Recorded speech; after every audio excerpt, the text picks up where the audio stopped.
Hey skydivers, I'm Melanie Curtis. Here's another video for you today as part of the VSC project, which is the Virtual Skydiving Center. This is another free video talking about topics that are worth talking about.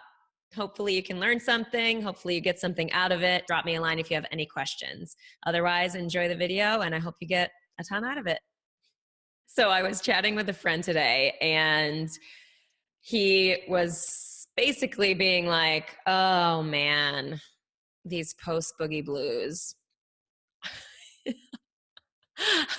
I love that term. If you have not heard this term, if you don't know what the post-boogie blues are, maybe you haven't experienced them yet, maybe you have and you didn't know kind of what it was, but basically what it is that emotional crash that we have or can have after we go to epic skydiving events.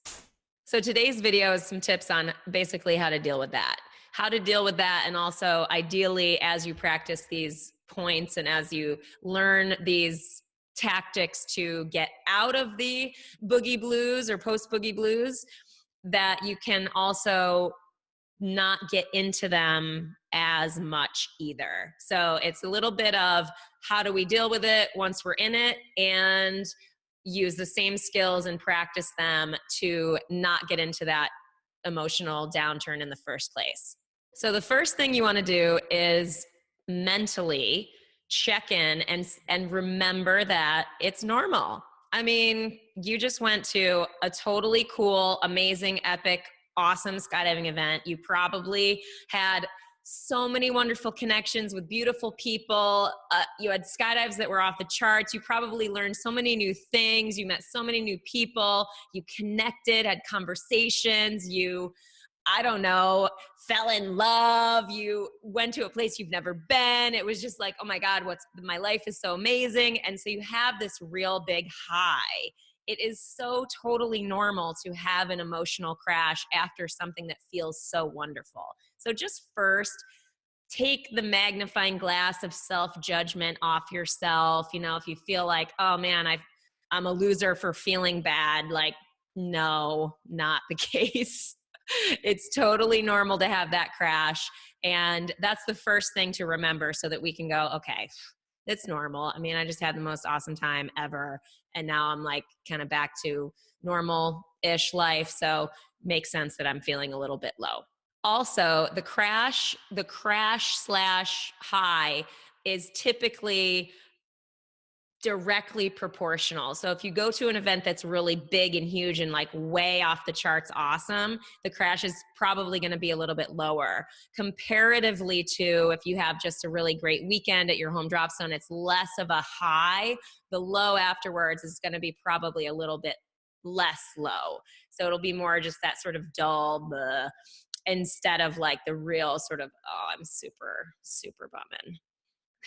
So the second thing I would recommend is to focus forward. So it's totally, the post-boogie blues come from typically us having and letting our mind be back at the thing we just experienced and connecting to this thought that it's over, that right now we're not experiencing that super awesome feeling and we wish we were. So it's sort of this focused backwards mindset that keeps us bummed out.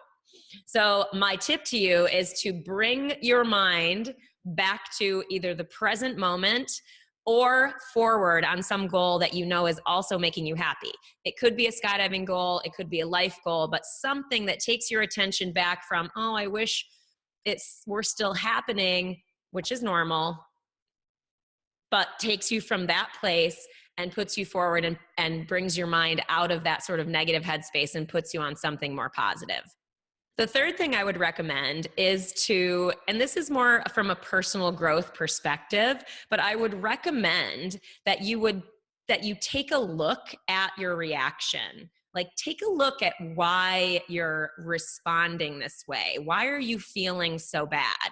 Like, is there anything in your life that you would like to change? That type of personal inquiry to get more insight into what's going on with you. Like, why is that making you so happy? And is there anything going on in your current life that really isn't? Now, I am not in any way suggesting that you all quit your jobs and become professional skydivers or whatever. That is not what I'm saying. That's a whole nother video. But what I am suggesting is basically you just use this as an opportunity. Like anytime, and this is again, post boogie blues or not, anytime we have an emotional charge of any kind, it typically points us to either something that we really love that's aligned with our values. Those are those the happiness type feelings, the joy, the aliveness, the energy. That stuff points us typically to our values and what we like and what we want in our lives. And then the more negative emotions or the sad emotions, the low emotions, tend to point us to things that we want to change. Not necessarily in a huge major way, but maybe it lends insight into how we want to redirect or course correct our ship forward, as it were, when we're thinking about making life choices. So use the post boogie blues to take a look, see if you find any insight for yourself in terms of that stuff.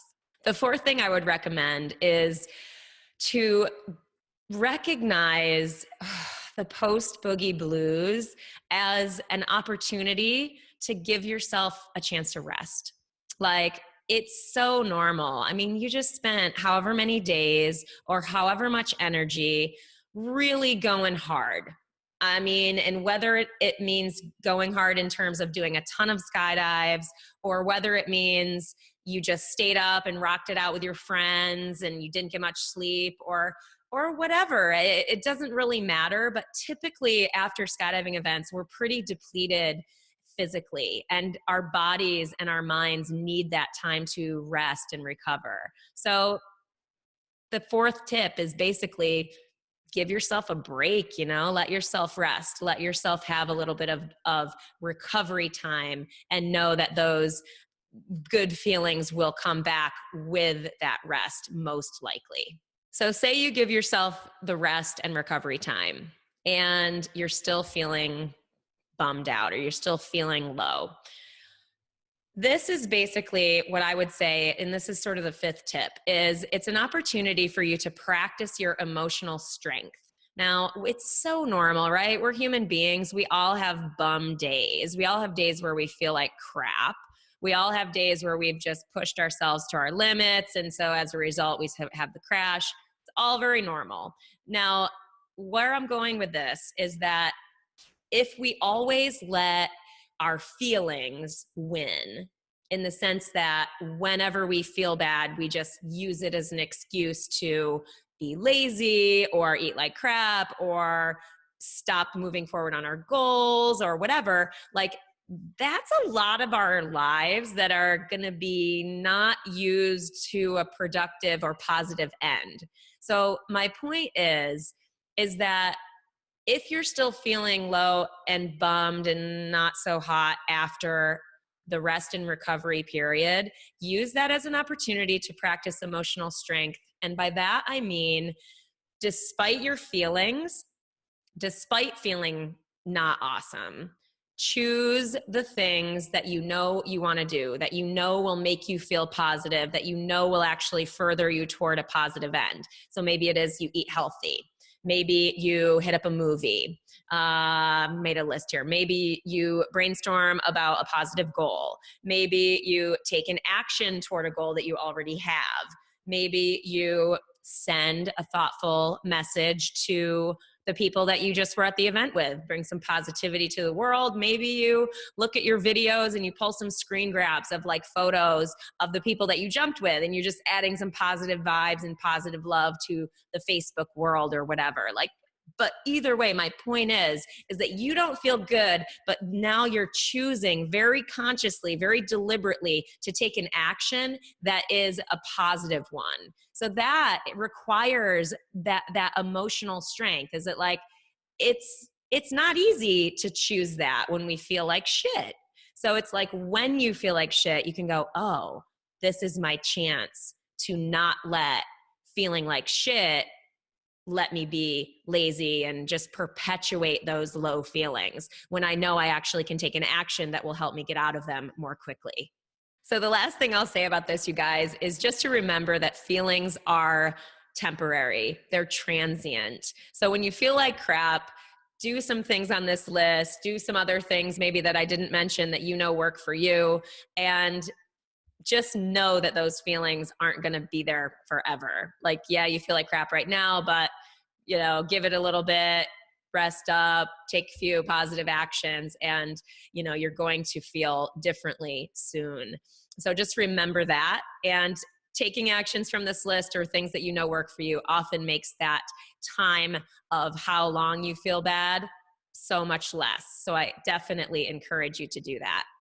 Thank you guys for watching. If you want to support the cause, or if you're interested in getting more personal attention, or you want specific questions or want me to address specific questions for you, join us in the VSC, which is the Virtual Skydiving Center, basically a virtual coaching crew and crowd, and just, like-minded skydiving group where we're talking about things, and I'm recording videos for you, for your education. Join us. And if you have any questions for me directly, please drop me an email anytime, and stay tuned for the next one. I hope you got tons out of this one. Thanks a lot, guys. They are like right here. Hell yeah, good lighting.